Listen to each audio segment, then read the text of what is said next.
Hello, and thank you all for the May 19th panel of the Gulf International Forum.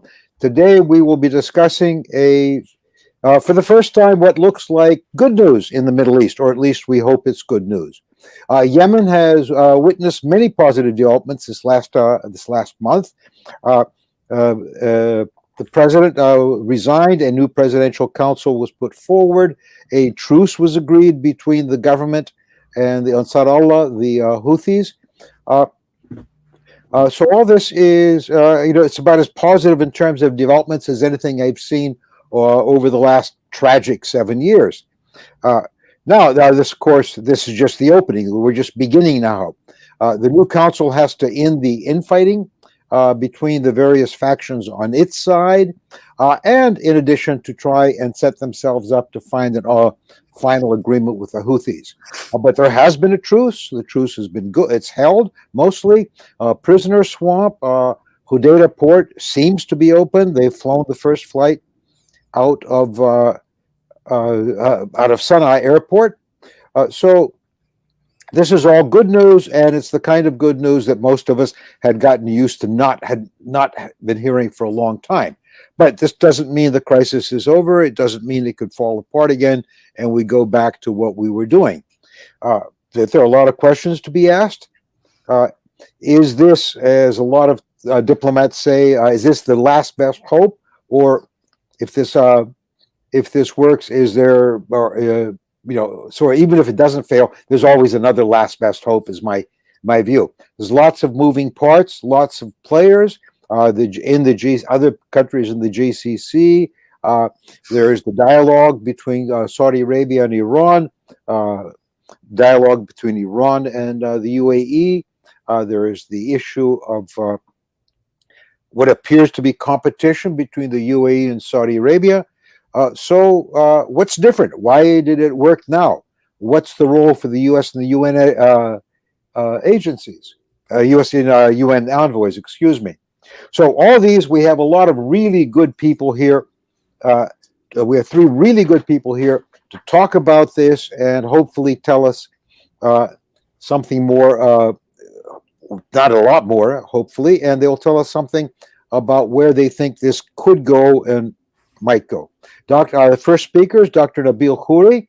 I won't go through his entire biography. He's a non-resident scholar at the Atlantic Council. His commentaries appear on the Atlantic Council's MENA Resources, the Cairo Review, The Hill, and others. He was in the Foreign Service for a number of years and has retired now. Second speaker is Sima Al-Hamdani, who is she's senior country expert at Hala Systems and working on Yemen's political dynamics, role of regional actors, and has also a connection with my own old school for Georgetown University, the Center for Contemporary Arab Studies. And thirdly, there's Dr. Andrea Carboni. He is a postdoctoral research, fellow at the School of Global Studies, University of Sussex in the United Kingdom, with a long history of research in Yemen issues. So we will go ahead. I will be taking note of any questions that might come, and then we will have an opportunity thereafter for a discussion. Dr. Khoury.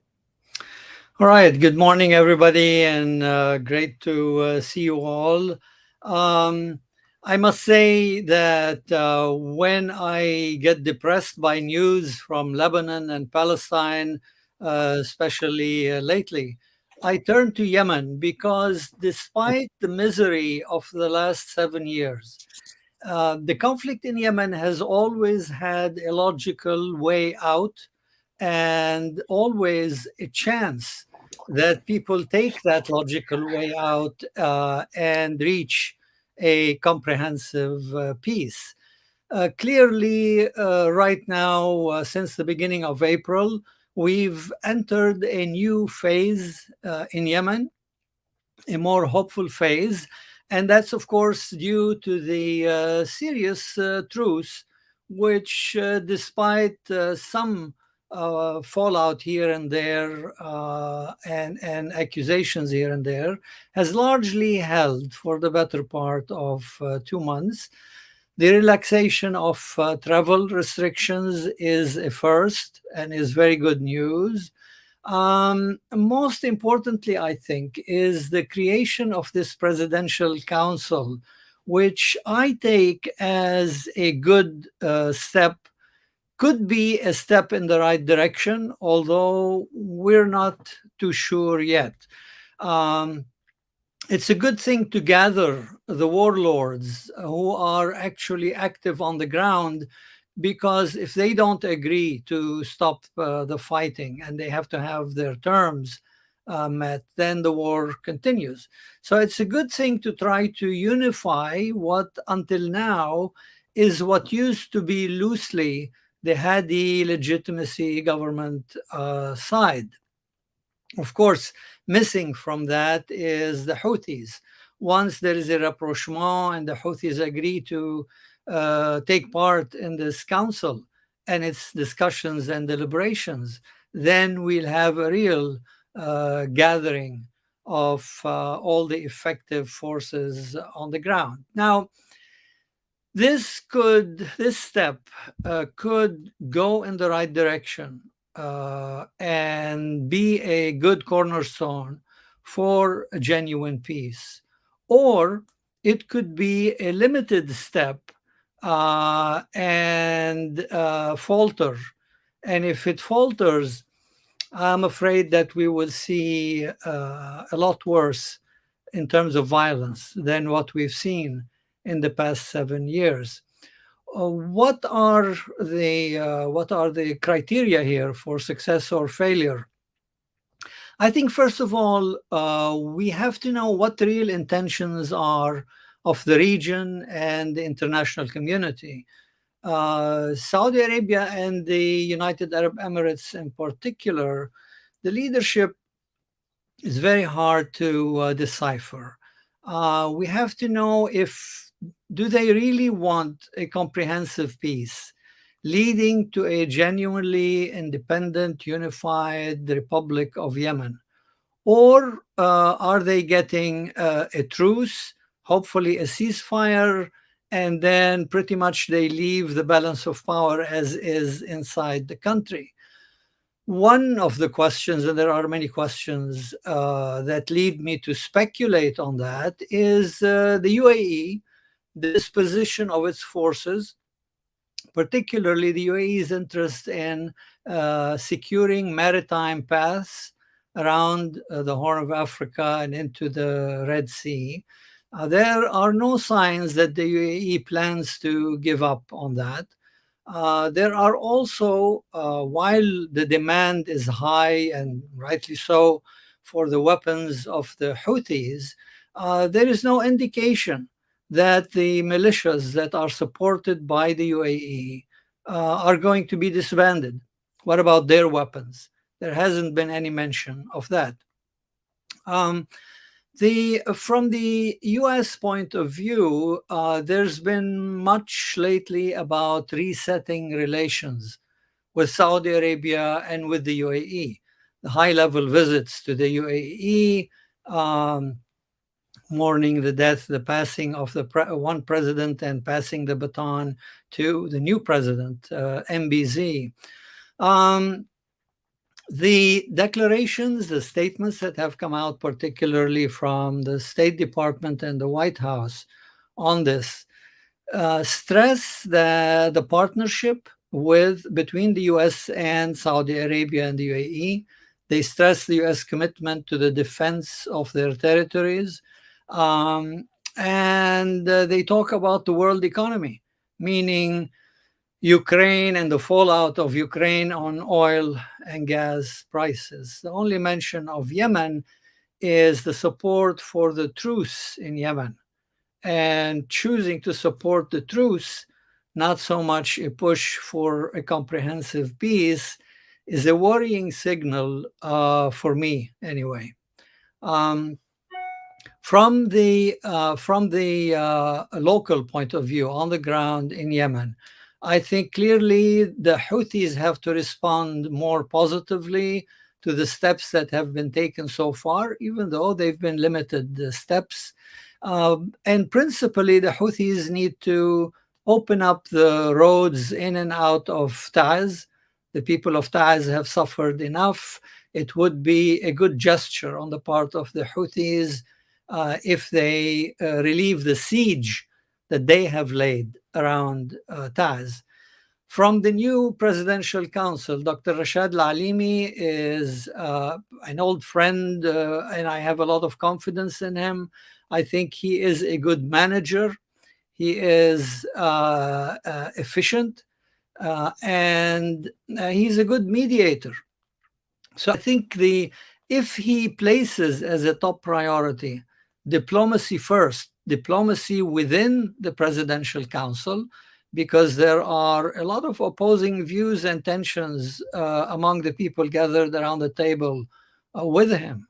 The STC, for one, the speeches in Aden left some question marks. Zubaydi's pledging an oath he refused to put in the Republic of Yemen, which leads one to worry. Is he thinking of a UAE style system in the south, or some kind of a union between a southern republic and the Emirates? Legitimate questions. And Islah and its relationship with the council is a questionable one. So I think beyond diplomacy within the council, Alimi has to put diplomacy first with the Houthis, instead of going back to the hackneyed old references to 2216 and to putting down the arms and the coup and all that. He should focus on a comprehensive, detailed plan to present to the Houthis, a long-term peace plan, and then invite them to enter into negotiations based on that. All that said, I think kudos to the UN on putting a good effort. I think UN envoy Granberg has probably proven to be the best UN envoy so far. He has his mind set on details. He's a very practical man, but he does not lose sight of the overall goal of peace. And I think he's doing a good job. I hope US policy supports him towards that end goal and doesn't just focus on extending the truce. That's it from me. Dr. Khoury, thank you so much. Am I unmuted? Yeah, I am unmuted. Dr. Khoury, thank you so much. Before we go on, I noted one comment you made at the very beginning, and I may have misunderstood you. Am I to infer that the Houthis have been invited to join the presidential council, either directly or indirectly, or is this an initiative you think the Houthis should take? No, I think they have not been formally invited. There have been hints from the beginning. The Riyadh conference, they mentioned they might invite, it would be nice to have, but there wasn't a serious offer made to the Houthis. At this point, I'm not aware of a formal invite by Rashad Al-Alimi to the Houthis. I think he needs to get his own house in order first, have a peace plan that all his friends around the table agree to, and then formally extend the offer to the Houthis. Thank you very much. As I said, I thought I'd misunderstood you. Dr. Hamdani, Dr. Khoury has really gone deeply, opened the door actually for the discussion of the dynamics between the various parties in Yemen. Could you enlighten us more? Could you give us sort of an insight into how these parties are all playing out, and anything else, of course, that you think is relevant right now? Well, I really want to start by thanking Dr. Khoury for laying down that introduction, because now I can go in and talk about it a step deeper. I think just to give quick remarks on the creation of a Yemeni Presidential Council, I think it's a wonderful sign. It's extremely welcomed by everyone in Yemen. It also confirms that there is no military situation to the conflict in Yemen. It is an opportunity to restart the mediation efforts with the Houthis for the sake of peace. And I think that despite this presidential council being composed of multiple armed factions on the ground, it is a clear indication that the UAE and Saudi Arabia are finally in agreement about the need to exit this conflict. So after the creation of this presidential council, the Dr. Rashad al-Alimi and the presidents within the presidential council all went to Aden, and they swore in front of the Yemeni parliament. So we see a restoration of some sort to Yemeni law and to legal processes within Yemen. The Yemeni Presidential Council also had, in parallel to the announcement of the council, we had the announcement of 4 committees that were created. One was the Reconciliation Committee, the other was an Economic Committee, then there was a Legal Committee and a Humanitarian Aid Committee. This signals to you that in the future, those 4 areas are going to be the complete focus of what needs to happen in Yemen. Of course, for those of us who've been following Yemen for many years, this feels a bit familiar to what happened in 2011, 2012, and 2013 with the creation of the National Dialogue Conference and the creation of committees around it that were, they had responsibility to solve Yemen's problems. However, despite the creation of the NDC and all these processes, things didn't go as planned. And so in that regard, I do share some of the skepticism that Dr. Khoury holds in terms of this step moving forward. I want to say that also, to support what Dr. Khoury said about Dr. al-Alimi, Dr. Rashad al-Alimi, as the president, he used to be the former Minister of Defense in Yemen, and he specializes in sociology. And in terms of his work, of course, the challenge would be to unite all the forces that have been fighting against the Houthis for the last 7 years and to lead them ahead, and then to also communicate and engage the Houthis in peace negotiations.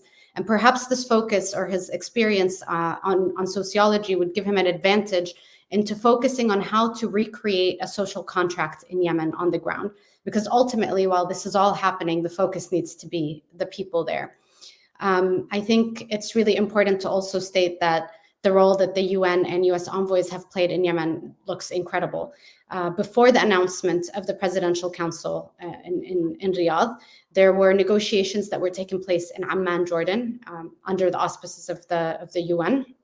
Those negotiations were put on pause.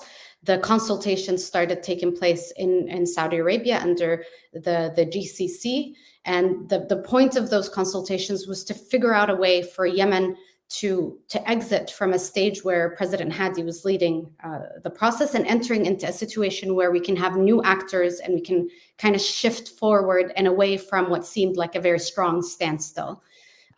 Also, to just highlight the role of the international community here and the role of the US and UN envoys, you can see from the outside, at least, that it looked like a very beautifully orchestrated effort of diplomacy, tag teaming, where there was a lot of work that was also being done in the Sultanate of Oman.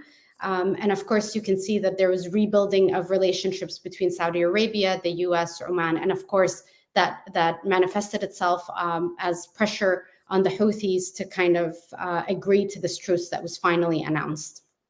And so with the announcement of the truce, a lot of questions come to us who have been focusing on Yemen for many years. How do these committees and how does the Presidential Council function in parallel to the Yemeni government that's now at play? In the statement of resignation made by President Hadi, he made it very clear that the government would kind of stay intact. And this actually gives time for the new president to think about the bylaws and the processes and how to kind of restructure everything carefully to move forward. And so I think this somewhat quick process that is going to manifest itself slowly is actually the best approach to move forward. Now, what they have to consider in Yemen is to consider the division of powers locally. For example, right now, the Presidential Committee is headed by a person from Taiz, the parliament, and the head of the prime minister is also from Taiz, and the head of the central bank of Yemen is also from Taiz. So this will force the politicians in Yemen to look at what is happening on the ground in Yemen and to consider how do we divide these powers equally so that everybody on the ground feels represented as we shift or try to first extend the truce and then shift into a longer ceasefire mechanism. Of course, we have to focus also on the reaction of the Houthis. First, they publicly reacted not very pleasantly to the creation of the Presidential Council. However, in the announcement of this truce, we know that the Houthis were able to achieve and obtain a lot of the points that they had put forward on the table. The truce stated that all armed conflict needs to stop. Of course, the first month of the announcement in April, there were a lot of clashes on the ground in Marib and in the western coast of Yemen, and it was broken by multiple sides. However, the peace continued. And just last week, we saw the first commercial flight that took off from Sana'a airport to Amman, and it's the first since 2016. I cannot explain or express how monumental this was as a step in terms of building trust amongst the parties. And the UN envoy, I think, managed to conduct excellent shuffle diplomacy to resolve the issue because it was kind of hindered at some point. And now we can build on this step and on this, the step of having a commercial flight exit Yemen to start really negotiating about reopening the roads into Ta'az specifically and Al-Hawban.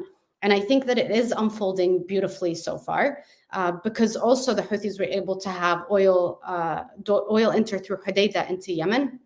And now we can start looking at how do we relieve humanitarian suffering in Yemen. Now we start to look at how do we pay the salaries of employees in Yemen? How do we think about the reopening of Sana'a airport more long-term?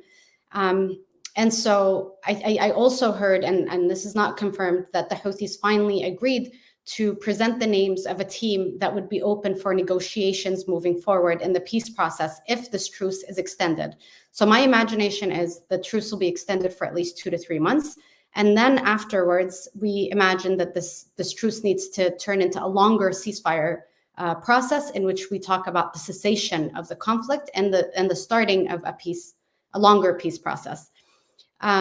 Of course, we can anticipate in Yemen that anything is possible and that peace can fall apart. However, what we are witnessing now is momentum, beautiful momentum that we haven't seen in 7 years, and it is really developing quickly. Now, when it comes to Saudi Arabia and the UAE, they announced the deposit of $2 billion to Yemen's central bank. Of course, this was just an announcement and a pledge. This was an announcement of an intention to deposit this money. It's not actually the deposit of the money yet. And I think that a lot of things have to be addressed before that money can go into Yemen to do good. We have to look at how to do good governance. How can the Yemeni government be transparent? How can it be accountable? How can the government work in parallel to all these committees that were created in the past few months? And as we speak right now in Amman, it seems that the UN consultations are still ongoing. So multiple tracks taking place to make sure that Yemen moves forward into the peace process. I think with all of this, I can't emphasize the role of the international community and how beautifully aligned they've worked with each other to reach the step that we're seeing today. And so ultimately, and I know that my time is up, and perfectly so, at 8 minutes, I want to say that for the Yemeni people, any day without war, so this truce may not be ideal. Of course, we would like to see a longer ceasefire in Yemen because of the humanitarian situation, because of starvation. I mean, Yemen is now the model of discussion when it comes to talking about starvation in the world. Any day without war in Yemen is a gift to the Yemeni people because it's giving them hope.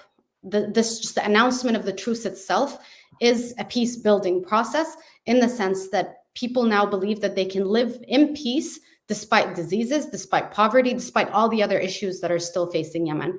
And so I can say that for the first time in many years, actually since 2011, that I feel extremely optimistic about the possibility of rebuilding what felt like Yemen spiraling into a bottomless pit.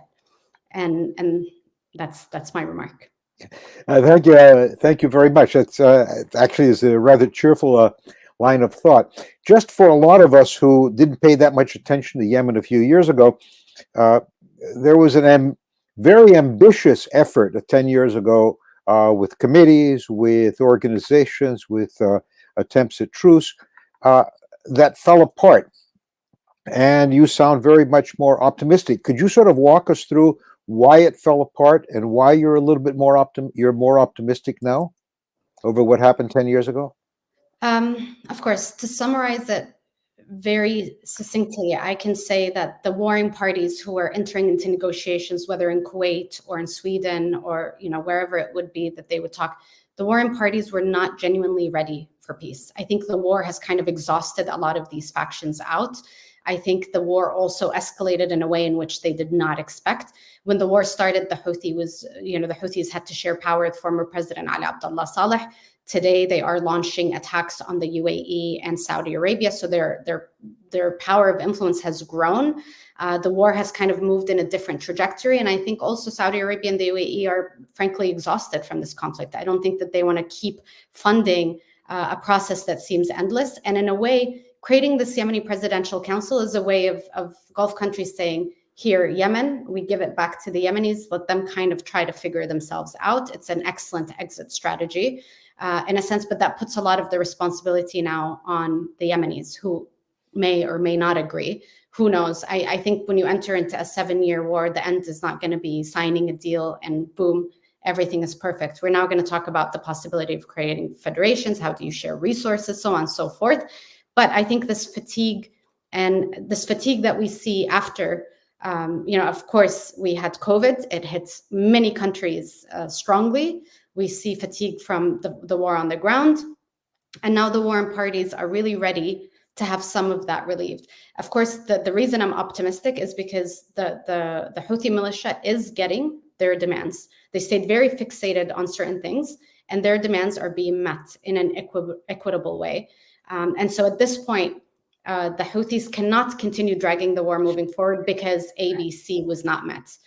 They have less of a reason to keep the war going and more of a reason to enter into peace. So it's a matter of timing, really, also. So I think it's the optimal time. Yeah. Thank you very much. Ms. Hamdani opened the door, gave us a really good description of the internal dynamics and made reference to perhaps the war weariness in Riyadh and Abu Dhabi, but there are important external players who have usually contributed to making the situation worse in Yemen than better. So, Dr. Carboni, could you tell us a little bit or a lot about the what is driving the external players? Are they really tired?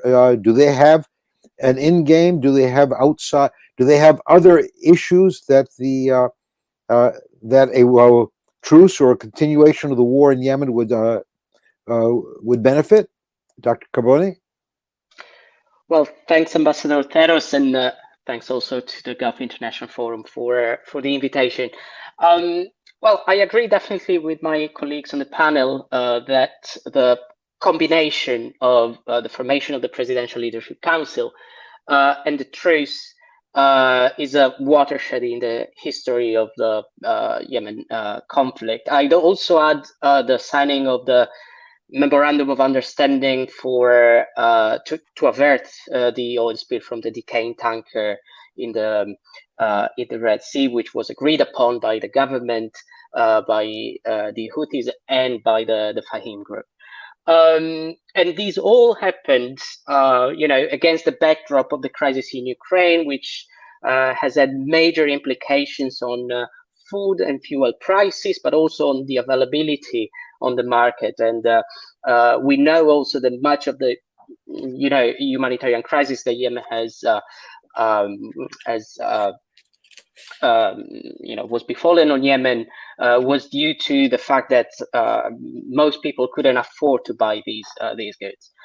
And at the same time, I think that the results that are tangible from this combination, such as the halt, to active conflicts, airstrikes, cross-border attacks, civilian casualties have more than halved since the truce began. The possible reopening of roads in ties, but not only in ties, because we can also include, the resuming of demining efforts to reopen roads in places like Hodeidah, which have been contaminated by mines, by explosive devices all throughout the war. have been tangible. And unlike previous ceasefire attempts, like the Stockholm Agreement, there has been a significant investment to maximize the benefits from the UN, particularly from the UN Special Envoy. So to answer your question about the foreign meddling and in general foreign investment in Yemen, I'd say I'll start from a step back, saying that when you look at the Houthi rhetoric, for instance, in demanding for peace, let's say, they've always addressed first and foremost the so-called U.S.-Saudi aggression, as they call basically the coalition, and in doing so, they devoided all the Yemeni actors that are opposed to the Houthis of any agency. They're called mercenaries. So they show that they are, first of all, keen on negotiating with the coalition to achieve, some sort of a peace agreement first. Of course, the formation of the Presidential Leadership Council is a change, and we've seen some sort of a shift in the rhetoric even of most senior Houthi leaders, who have dismissed actually the authority of the PLC, which they call non-constitutional, also for some of the reasons that Dr. Al-Hamdani has outlined. But have indicated a willingness to negotiate almost on a bilateral basis with the warlords that are part of the council. In general, I'd say that if you look at the composition of the PLC, you see that of course there is some sort of you see that there is the inclusion of various actors from different political forces, even from different regions across Yemen.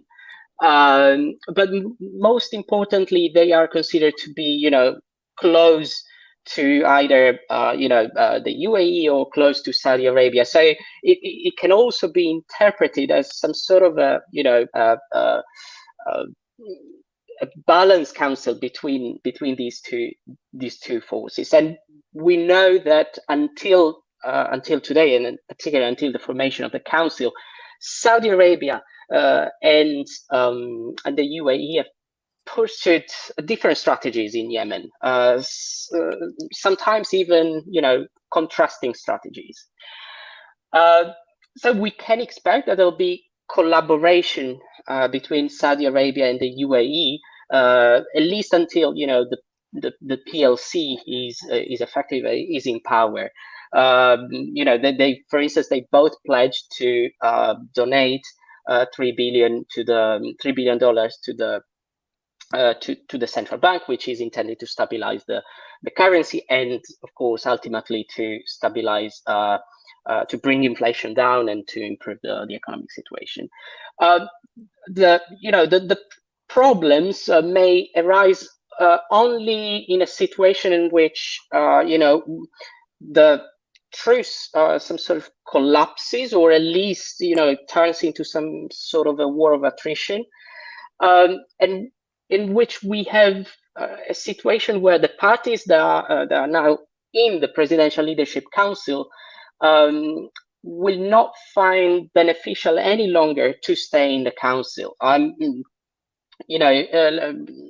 This is a situation in which, for instance, the government is unable to restore service provision, for instance, or to address many of the demands from the different regions of Yemen, which have been source of instability and unrest, even in recent months, like in Hadramaut, in Shabwa. We've seen grassroots movements that were contesting the authority of central and national and local authorities. So if there are interests that may bring these parties, the STC or Islah or the GPC, away from supporting the the council, then we may see also some distance, and again the resurface of different strategies between the Saudis and the Emiratis. And I'll spend one more word about the importance of service provision to restore the legitimacy of the government, which beyond all the grand themes of war and peace, is what the government is likely to be assessed against by most of the population, even despite the hope that we've seen has been welcomed with. So supporting the government in restoring electricity, for instance, particularly before the summer season, where most power outages occur and of course create much more disruption for the population, restoring transportation, and all other sectors that in which the government has been unable basically to restore, that would be critical, both of course to let's say to address the wider implications of the conflict on both, local but also regional levels somehow. I'll stop here and then I'll leave space for questions. Yeah, quite interesting. One point you raised was the Houthi use of the foreigner, the Saudis and the Americans, as a key part of their rhetoric. How effective was this? How effective was it in persuading, in rallying their own troops? How effective was it in sort of lowering the morale of the opposition, or causing some problems for the opposition to the Houthis? I'm old enough to remember another civil war in Yemen in the 60s, in which the royalists were winning until the Egyptians withdrew from supporting the Republicans, at which point the royalists lost the raison d'etre for the war, and their cause collapsed almost overnight. How important was that? Well, I think it's a critical question, because it's what they've used since the war began, basically, in terms of rallying Yemenis against the aggression, and you've seen even like political forces using this name. I mean, Ali Abdullah Saleh justified it, like his support to the Houthis and the support of the GPC to the Houthis, on the basis that they were resisting the aggression, they were restoring Yemeni sovereignty against foreign meddling. This is critical, and this has also been, for instance, critical to silence, I'd say, opposition, like internal opposition, which they branded usually as, mercenaries or foreign-backed, anywhere where there was like, dissent, there was a rebellion, especially in tribal areas, like there was the case, for instance, where there was the rebellion in Al-Bayda, there was the rebellion in Hajjah. They always branded their enemies as being foreign-backed, and so this is quite important. And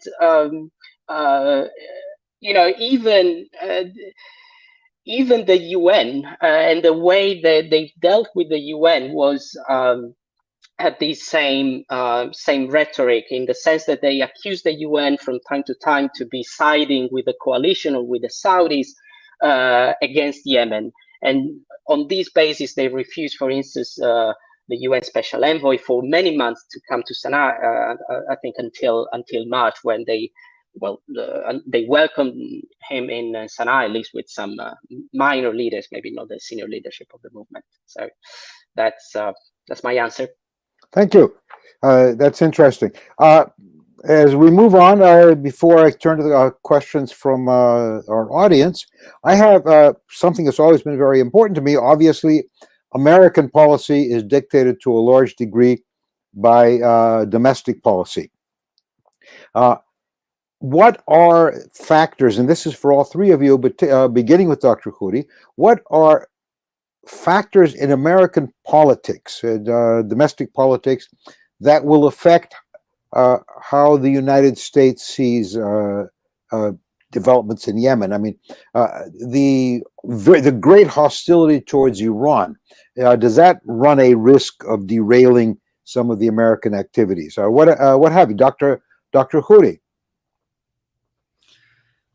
Yes. Well, I'm not very pleased with some of the waffling I've seen from the Biden administration in foreign policy. There's been much rhetoric, which is very similar to the pro democracy and human rights rhetoric that we saw during the Obama years.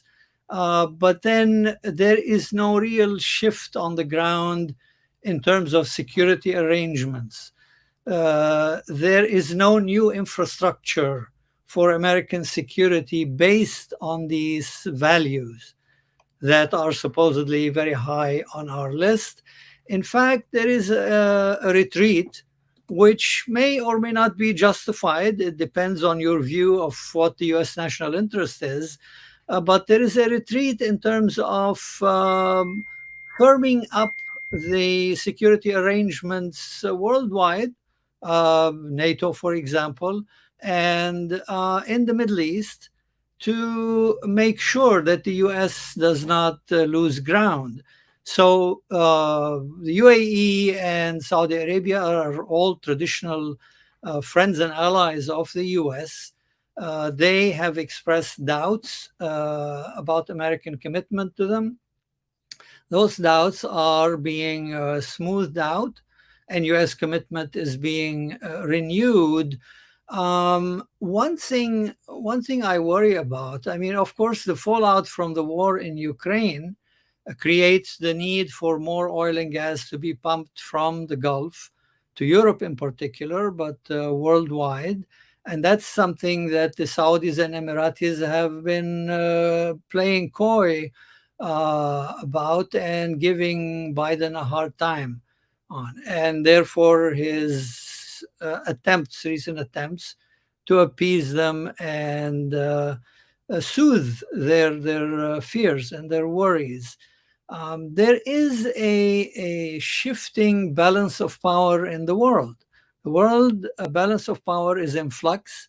It's not as stable as it used to be during the old Cold War. And that causes instability and doubts. And in the region, in the Middle East, there is also a shifting balance of power. So the Emiratis' relationship with Israel in particular, and their maritime ambitions, and in fact, their work on the maritime routes, shows a new confidence and new ambitions in the region. When MBS becomes king, there's a lot of speculation and American encouragement to also normalize with Israel. That new combination of Israel, Saudi Arabia, and the UAE is a new power in the region. Now, a new power could be used to extend an olive branch and peace plans, new understanding with Iran, etc. Or the opposite. It could attempt to roll back Iranian influence, starting with Yemen. But as we saw in the recent Lebanese elections, there has been much rejoice over a perceived loss by the Hezbollah alliance. I say perceived because it doesn't really reflect power on the ground, but there is a regional interest combined with Lebanese allies to push back Hezbollah to the point of taking away their weapons. If the new balance of power seeks to really shift things in their favor, then we could go into a very dangerous area indeed. And it's important for the US to help establish a new understanding rather than helping tip the balance of power in favor of its friends and allies. Okay. Ms. Hamdani. My reading for the same situation is that actually the state of influx globally is contributing positively to what we're seeing in Yemen. I think the fact that Yemen gets the majority of its wheat from Ukraine means that we have to pay attention to the starvation crisis in Yemen, because it's about to get much, much worse. And I think that this conflict in Ukraine, while it takes away the attention of Europe and the West off of the conflicts in the Middle East, it still puts some sort of sense of responsibility to end the conflict as quickly as possible, since Yemen's conflict, in comparison to Syria's conflict and other conflicts, seems to be easier to resolve. I also think that the relationships in the Gulf and the relationships between Saudi Arabia, UAE, and Turkey are also improving, and that is, in fact, in favor of having a more peaceful environment in Yemen. And I think that what we're seeing is also the Gulf understanding how the war in Yemen, if it's not resolved, how it can further destabilize their own countries and the whole region. And so there's more urgency for that. And I think when it comes to the US relationship with Saudi Arabia and the UAE, I think that the conflict in Ukraine is actually rebuilding and assessing the rebuilding of a relationship between Saudi Arabia and the UAE and the US, just because Saudi Arabia and the UAE can, have threatened at some point and have shown signs that they're willing to ally themselves with Russia if the relationship between them and the US continues to deteriorate. So I think this is an interesting time to see everybody trying to get along, to see some sort of balance of power where, in a sense, Turkey will continue to support certain groups in Yemen, but they are saying we are also willing to rebuild relationships with the Gulf, and that's more important to us than the conflict in Yemen. You see a lot of this happening, and so while the balance in the world is tipping from one side to the other, I think it is playing to the advantage of Yemen. And I think whatever happens in Yemen can actually produce a positive result in the US-Iranian negotiations. Essentially, from 2 years ago, we've been, or at least I've been saying, that Yemen is the key to unlocking a lot of the conflicts in the region. By de-escalating the conflict there, you've actually presented a first step to resolving many of the conflicts in the region. Thank you. Dr. Carboni. Yes. Carboni. Yes, sorry. Well, my colleagues are definitely more knowledgeable about the U.S. domestic policy than myself, but my perception, and maybe I'll start from the last point Ms. Hamdani has raised about Yemen the Yemen conflict, resolving the Yemen conflict being kind of a key to the resolution of other crises across the region, and I think that's an important point, but I link it also to the perceptions in Riyadh and Abu Dhabi over the long-term commitment of the US in the region against the prospects of a possible change of the administration in 2 years' time. So, to what extent this has changed? Of course, that there are elections in 2 years' time. To what extent that could create or feed mistrust that the US will, that the current administration will stay in power beyond the first term, and to what extent they will stick to the same policy beyond that. Because we saw that perhaps in the last stint of the Obama administration, that there was already some sort of a change in that perception, and also in the regional policies. And so, if that change is perceived to be happening even before, that could be another kind of a key moment. And the other thing I'd say is perhaps that there'll still be continued attention on the region, particularly if the conflict is prolonged on the Red Sea waterway, and the maritime security that has been, of course, a key priority not only for the US but also for the European partners. And we saw, the the implications that, for instance, the blockade in the Suez Canal just a few years ago, what that created for global trade. So there'll be an attention of course, ensuring that the waterway is safe to commercial ships, and these, of course, means dealing with kind of the spillover from the Yemeni conflict in terms of the presence of mines, in terms of resolving the FCO Safar issue, and of course, possible attacks on any ships passing there. Thank you. You mentioned a little bit again more about the UAE and Saudi Arabia, and I detected from all the speakers a certain optimism, perhaps, that war weariness will continue to will continue to persuade them to get out of Yemen.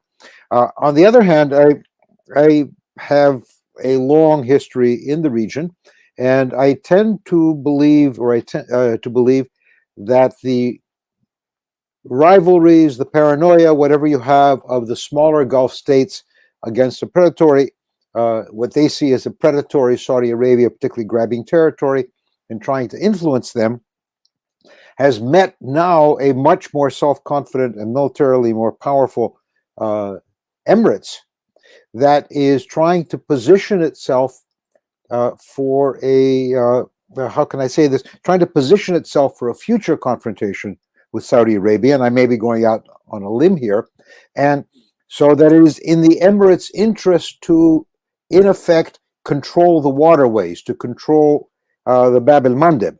And controlling the Bab el-Mandeb requires the Emirates to retain a great deal of influence, perhaps in a totally separate South Yemen, perhaps in an autonomous South Yemen that is under Emirati influence, Socotra, the Emirati. So your thoughts on that subject?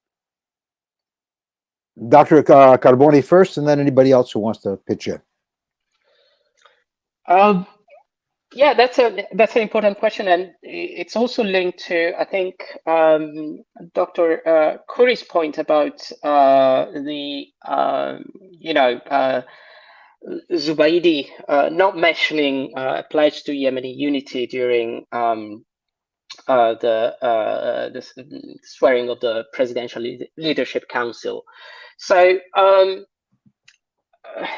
the Emiratis, they definitely invested a lot militarily and also politically. But I always compare the situation to some extent to what happened in Somaliland, to some extent, where you have a de facto state there, but short of any international kind of recognition.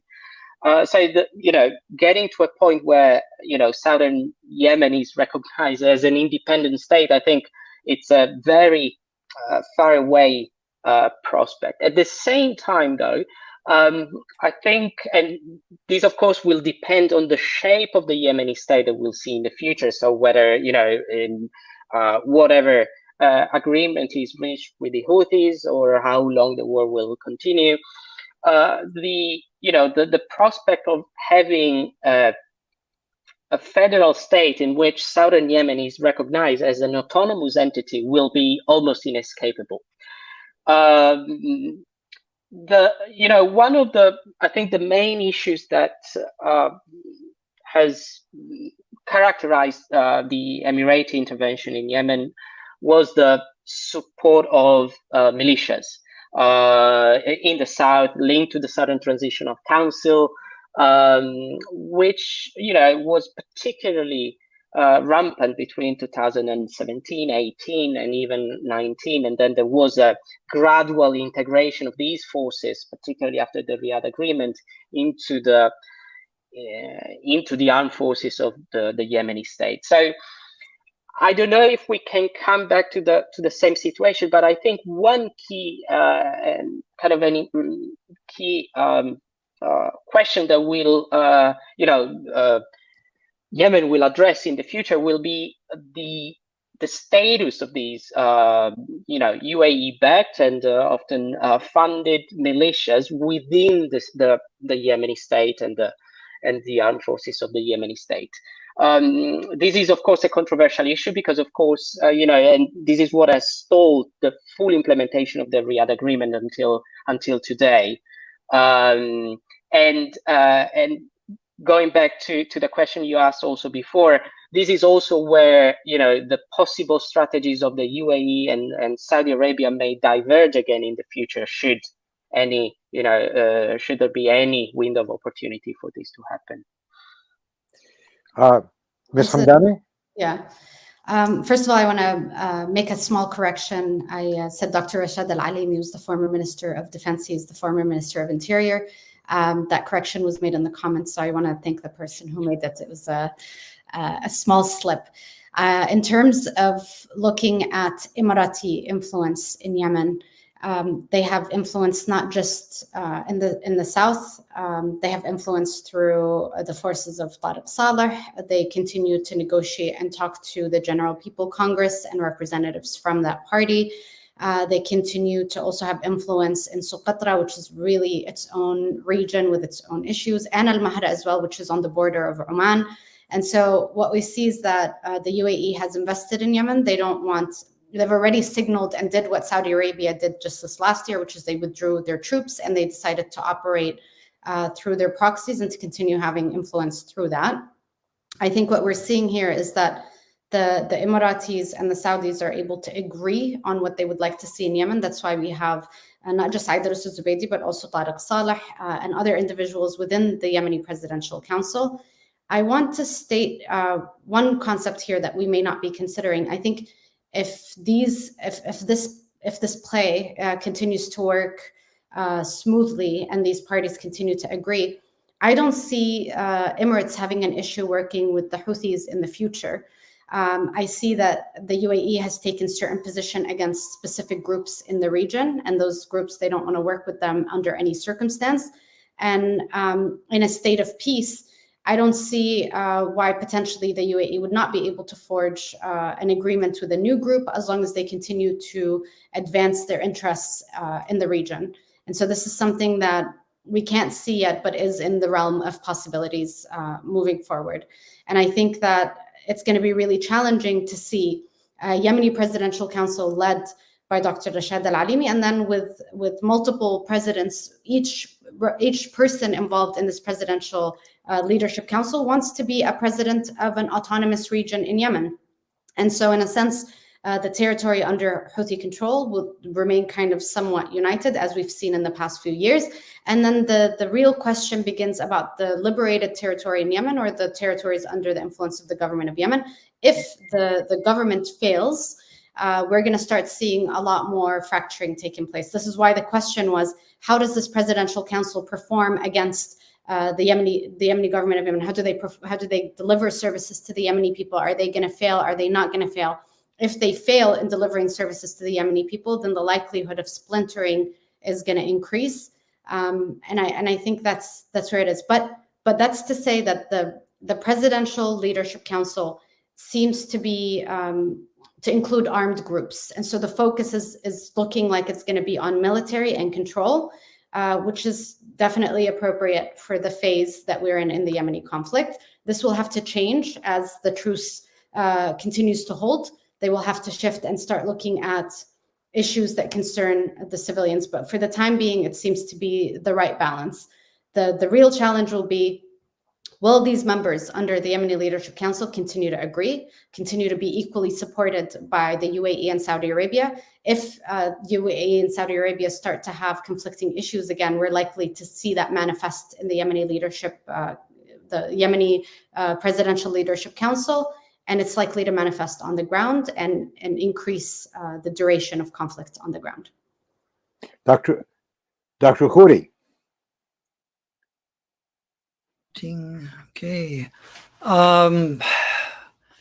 Look, I see a lot of warning signs stemming from the dangerous relationship between the US and Russia right now, and also the potential collapse of talks with Iran, which would throw us back into a more hostile relationship with Iran and potentially hostile actions by Iran in strengthening what they refer to as the axis of resistance in the region. I put a lot of question marks on UAE, particularly now that MBZ is fully in control, is actually the president, and his ambitions. I see a role here. I mean, Tim Lenderking has had a very active diplomatic year over the past year, a little more than a year now. And there are things on the ground that could be built upon. Perhaps there is a role here for complementing what Brandenburg is doing by connecting the dots with the Houthis, and in particular, Houthis and the UAE. I think Sama referred to a potential relationship there, that there could be an understanding between the two of preserving one another's or respecting one another's interests, and therefore not engaging in hostilities against one another. I think that requires special diplomacy. Extending the olive branch between Rashad al-Alimi and the Houthis is an important thing, and that's something Tim Lenderking can help with. In the end of the day, is something Sama also referred to as a potential new government under Alimi. If Alimi gets positive feedback from the Houthis that they are receptive to a new approach, perhaps he could then dismiss the current government and form a peace government, put people who are known for their diplomatic skills, who can be trusted by all sides, and therefore, rather than a war government, have a peace government. I think all those are possible, but I caution that things could tip either way. Cynical. Could I ask perhaps Ms. Hamdani first, or anyone else? What is the likelihood that the Houthis might welcome a separate South Yemen? That's $1 million question. I've actually tried to ask it a few times. I think what you hear from all factions officially is that they would like Yemen to continue to be one country. That's the official language that they're using. But I think if what is it, shove comes to pull, I don't know the saying in English, I think ultimately, if they get to keep a portion of the country and manage to have access to water, which is what they originally wanted, I don't think that they would object to it. But I think it's a really dangerous and slippery slope to enter.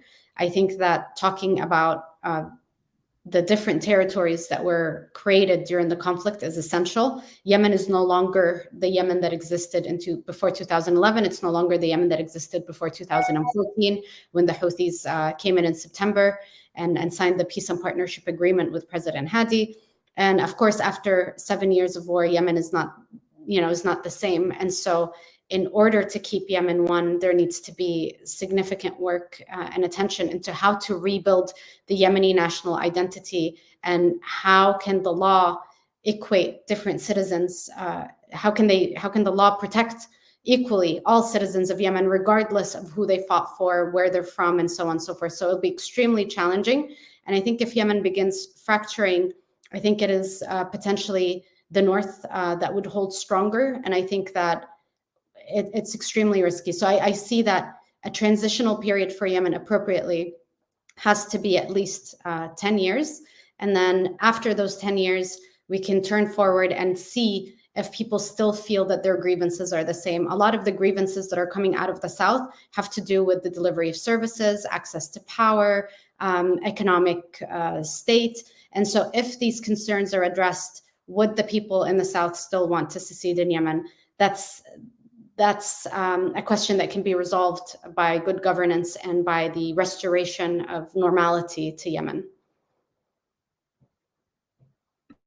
Sorry about that. I caught about the last 2-3 minutes, and anyway, we are getting sort of towards the end of our time, and I wanted to ask a really important question. Let's assume the best case. Let us assume that good sense comes to the people of comes to the warlords of Yemen. The people of Yemen are perfectly sensible. It's the warlords that we have to worry about. If good sense comes to the people of Yemen, to the warlords of Yemen, if countries on the outside begin to actually decide that ending this war is more in their interest than continuing it, for each of you, what would you see as the most likely successful outcome of a war? What sort of agreement, what sort of arrangement do you believe that the overwhelming majority of the parties could agree to? Dr. Khoury. Following up on my previously expressed cynicism, I mean, there are end goals, and I always, from the beginning of this conflict, thought that the peacemakers should present a total package that includes what the end goals are. What will a future state of Yemen at peace with itself, and get an agreement, a handshake, a nod from the various warlords that they would accept such an end goal. Once you have that acceptance, then you can proceed to find the mechanisms to build it. But I may be too optimistic in thinking that that can be achieved, particularly given what the southern sentiments are and what Zubaidi's recent actions have been. So maybe what we are going to be left with are improvements in the humanitarian situation, further relaxation of travel in and out of the country and within the country between the different cities, improvement of economic conditions, as Sama referred to, the services that a new government can offer to its people, relieving their pain and suffering, fighting disease and poverty. If we can achieve all those, it would be a relatively easier life, better life for the average Yemeni citizen, both in and out of Yemen. Total peace may be a bridge too far. And honestly, right now, I'm not encouraged. That doesn't mean we'll never get there, but I don't see this happening anytime soon. So that sounds more like you see the end game is something like peaceful coexistence rather than a solution. No, scale down the hopes, in other words. Yeah, exactly. Dr. Carboni? I mean, I agree definitely with what Dr. Khoury mentioned about, this last point about lowering, the stakes, not the hopes necessarily, but like the stakes of what, such a peace agreement could entail. And then I'll take maybe a point also from what Ms. Hamdani mentioned before about the transitional kind of period that that Yemen might face in, if we are seeing peace. One of the issues of, the National Dialogue Conference was also the very short period in which was